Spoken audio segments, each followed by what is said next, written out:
Hello, and welcome to the video lecture for Module 2, Day 1, Concepts.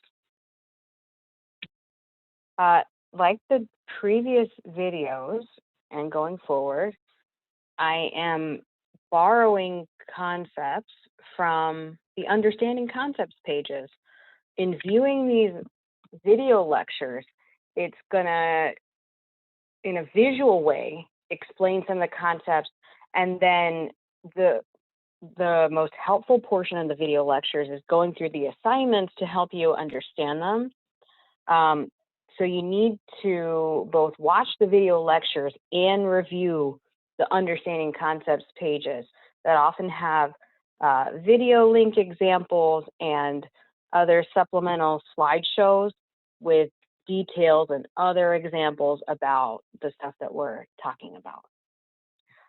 So I'm going to begin by reiterating the need for PAD, or purpose, audience, and design, and that those three things are key. It's the base, the genesis for any draft of a professional document that you're going to start. If you know you have to update your boss on what's going on with a project, then you already have the purpose, an update on a project, and the audience. It's for your boss. And then you have the one element that's missing, design. How is this document supposed to look? And because you're going to give them an update, you could call it something like a progress report, and then you would just look up templates for those. And consequently, we are going to be drafting one of those in this class, so you're going to see that format later on.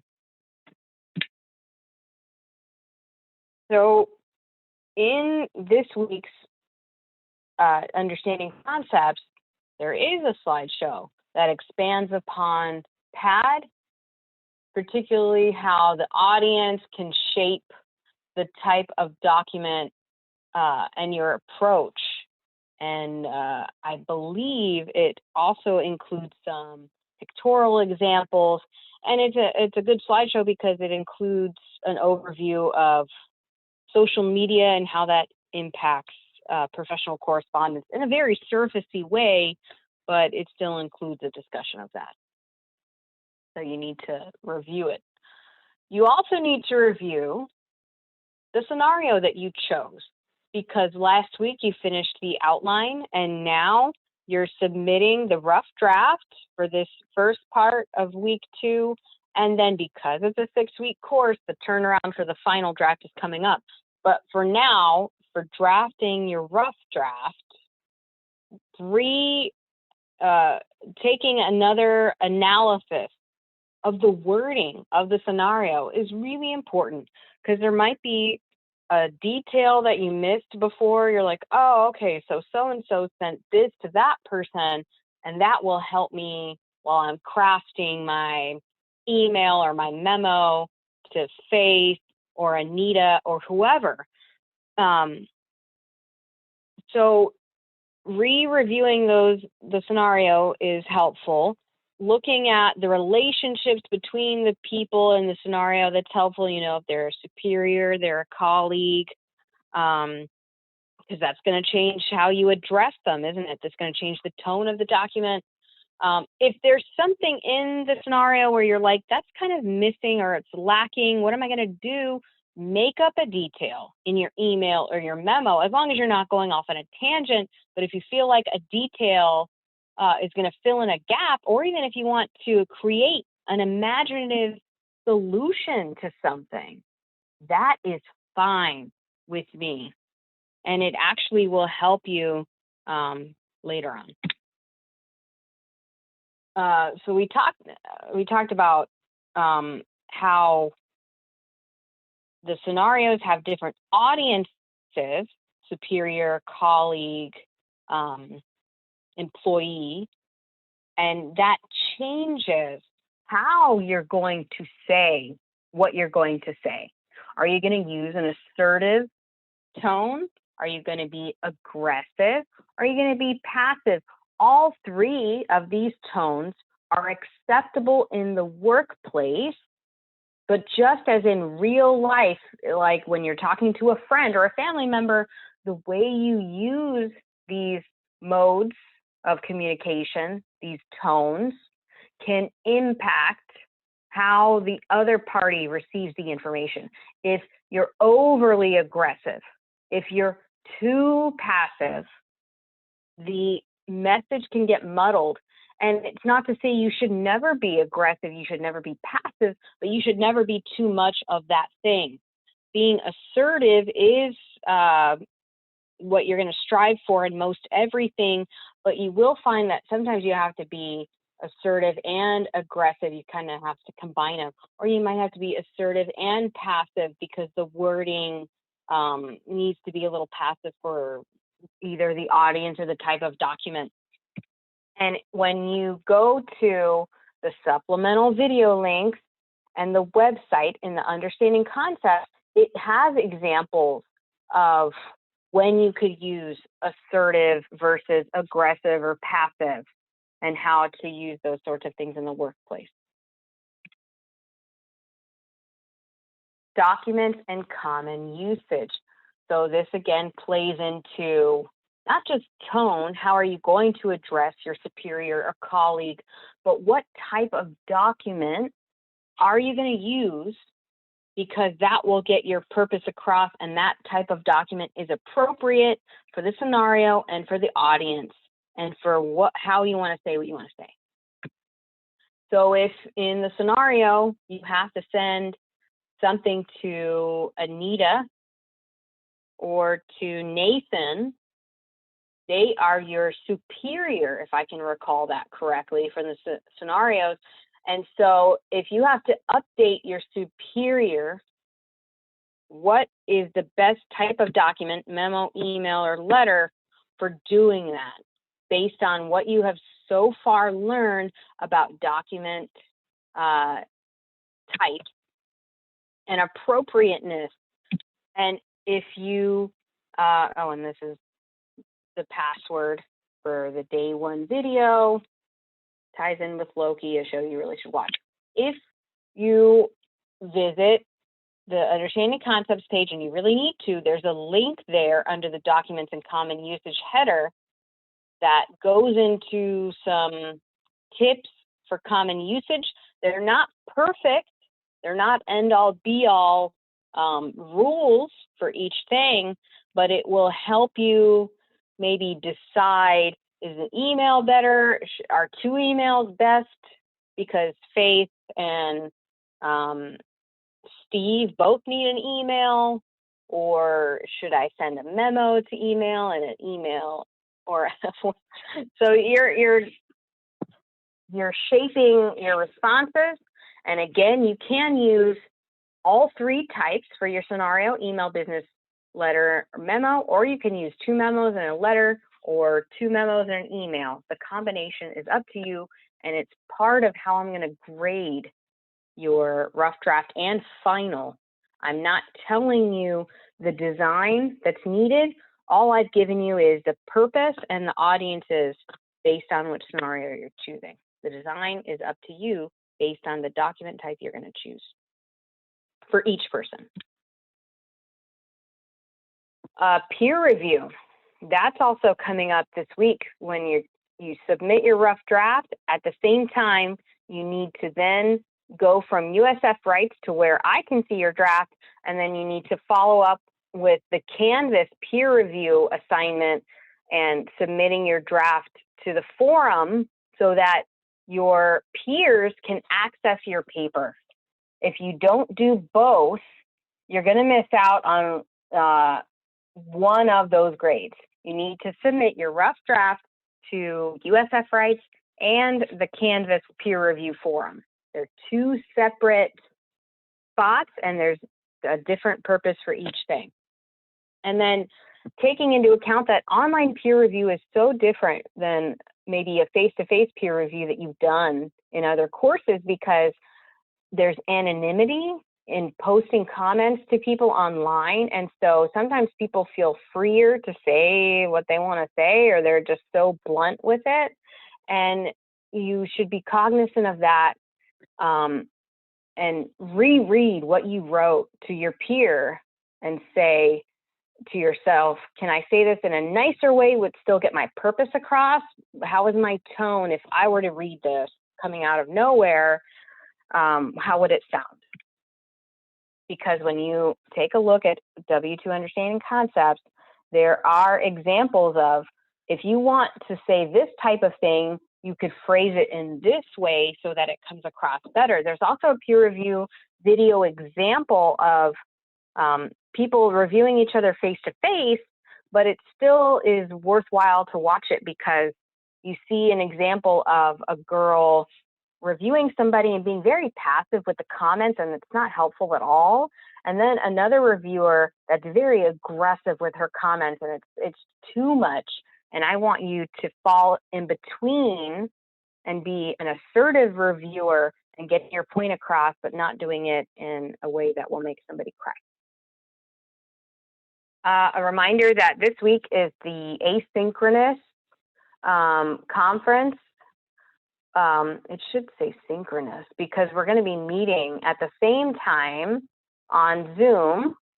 I think I put asynchronous because it's optional. Like, you don't have to meet up with me for conference day, but if you do, you could get up to 3 extra credit points depending on how substantive your questions are, or if you came to the meeting prepared at all, if you show up on time.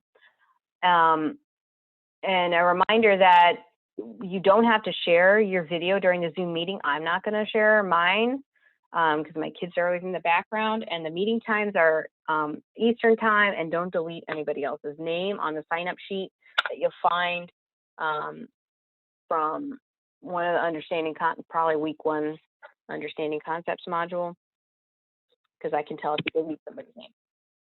So let's look at Canvas so I can show you the assignments and how to navigate them, and it will help alleviate a lot of the questions that I get. There's some readings to go over. A lot of them are just files or links.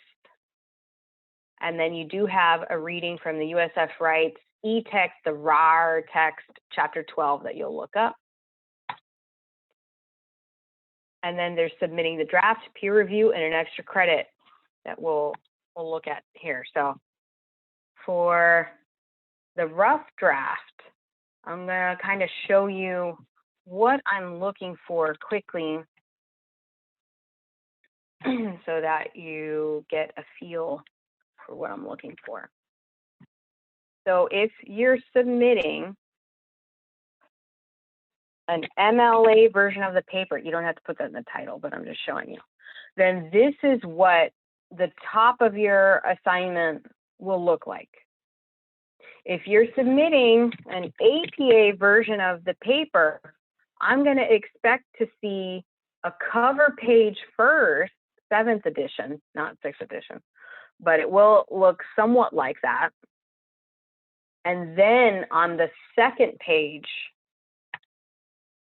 I would see your actual assignment. So depending on which formatting style you've chosen for my class, and you're going to stick with that one style for the whole semester, your assignment's going to look different from your peer, maybe. I know a lot of students go with MLA because this header is just the easiest one, I think.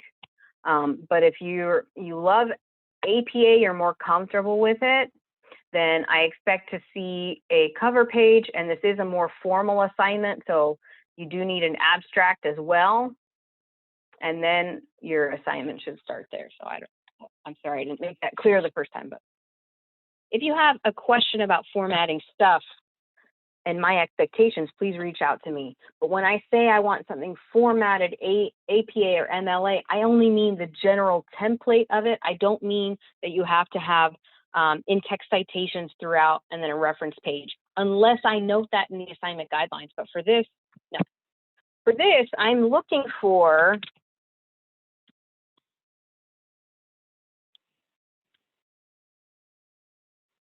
you don't have to put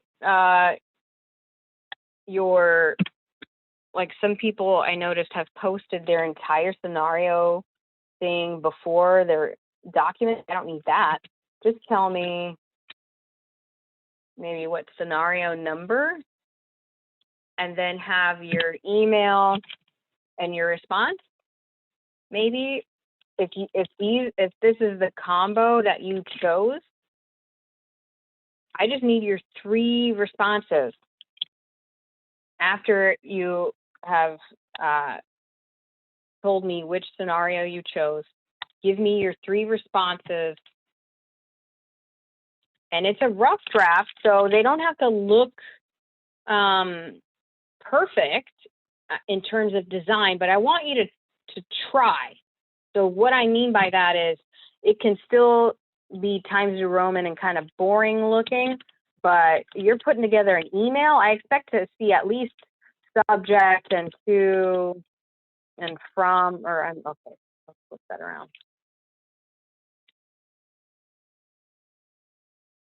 To, from, subject, and then your email starts. And your email should have spacing where you think is appropriate to break it up for the opening or ending. So basic bare bones of this kind of looks like an email. For a memo, I expect the same thing. I expect to see the proper memo heading format, which you should see examples for that in the book, in the e-text, and in the slideshows or elsewhere. So I expect the proper memo header. And then I expect to see your memo. And if you're going to include bolded headers throughout, or however you're going to break up chunks of the memo, I expect to see that at least. And your full sentence responses to each of your audiences. And so all those 3 things are in one flowing document. You don't have to turn in a separate thing for each, for an email, and a memo on different saved documents. So that is your rough draft, and you're thinking of all these things before you turn it in. And you're also taking note of labeling it the way I showed you here. Oh. I labeled it as an email. I labeled it as memo, but then, so an email is sent electronically, I know that. But for things like a memo or a letter, those can be sent electronically, but I need to know if that's what you intend. So if you intend to send it electronically, how are you going to do that? Are you going to attach it via an email? I mean, that's of course, that's the only way you're going to do it. But I need to know how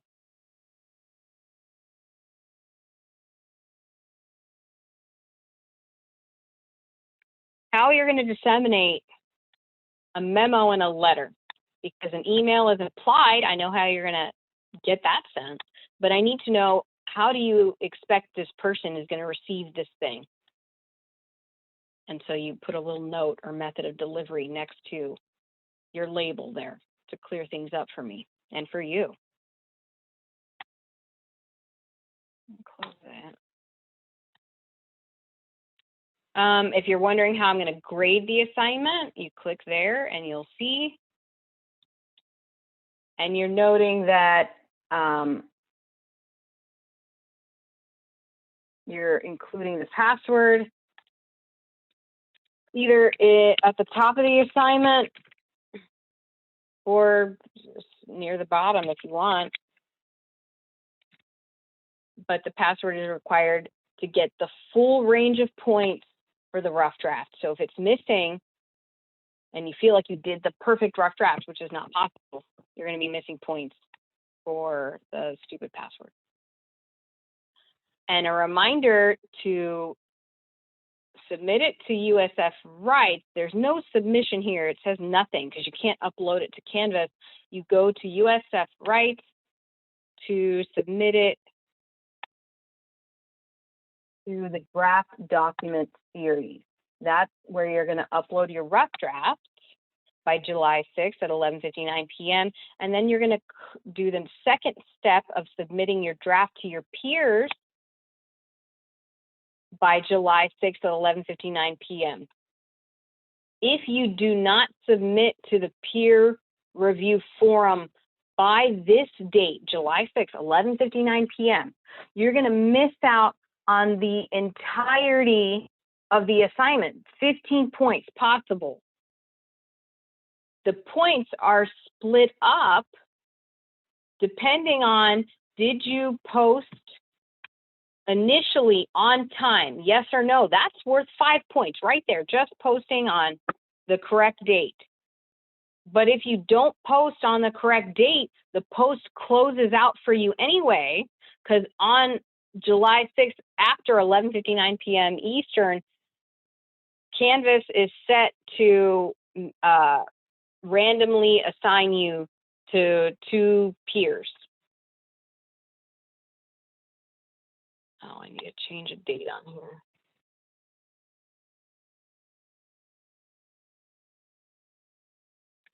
July 9th. July 9th? Okay. So you need to post by July 6th or you get a 0 completely.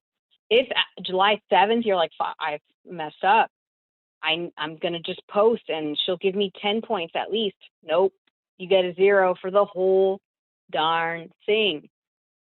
If you do post on time, let's get less scary here. You post July 6th, you have until July 9th to comment to 2 people that you're assigned to review. It's not your same group of people from the collaborative drafting. Just because you've already been put in a group, that's not your peer review group. You need to find your group by doing what the first part of this video suggests. Only review this video for what it's going to show you about finding your peer. And on this video, it shows you that if you click assignments and you go to your own assignment where you submitted the peer review upload of your draft, well, let's go here.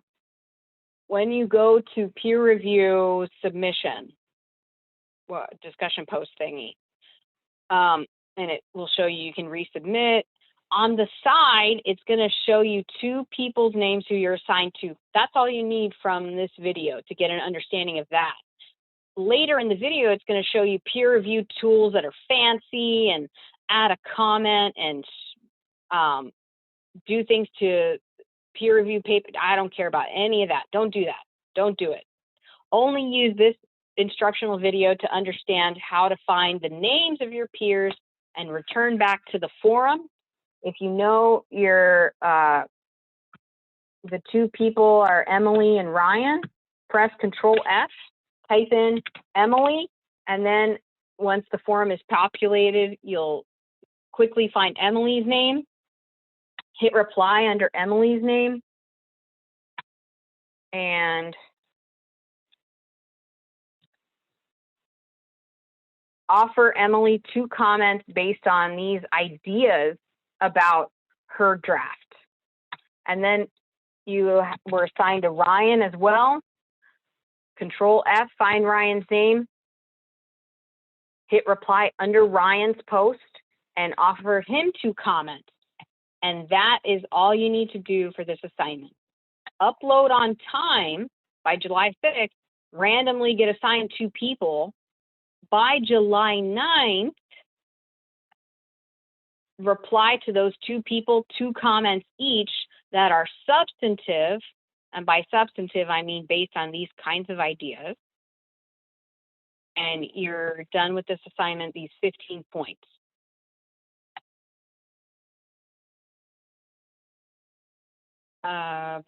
Extra credit tutoring. For tutoring, I don't need to know that you ever really talked to the tutor or that they responded to you uploading your draft and stuff. All I need to see is that you got a confirmation email or something popped up on your screen that said, thank you for submitting to Tutor Me, which is right here. And you submit a screenshot of that, upload it as a JPEG or some kind of visual type file. You show me the confirmation that you connected with the tutor in some way, and you get 5 extra credit points. That's all I need for this assignment. This handout kind of gives you more of an idea. Tutor Me, we used to use Smart Thinking for extra credit tutoring opportunities, and now it's called Tutor Me. So the handout will say Smart Thinking, but it just means Tutor Me. You can also visit the online USF Writing Studio, and I think you can connect with a tutor online, or if you're on campus, you can have a face-to-face visit with them if you'd like, and just ask them for a confirmation. You take a picture of that confirmation paper they're going to give you and upload it here, and I'll give you some extra credit. If you have a question about this assignment or any other assignment, then you email me or you text me via WhatsApp, and I'll see you for the next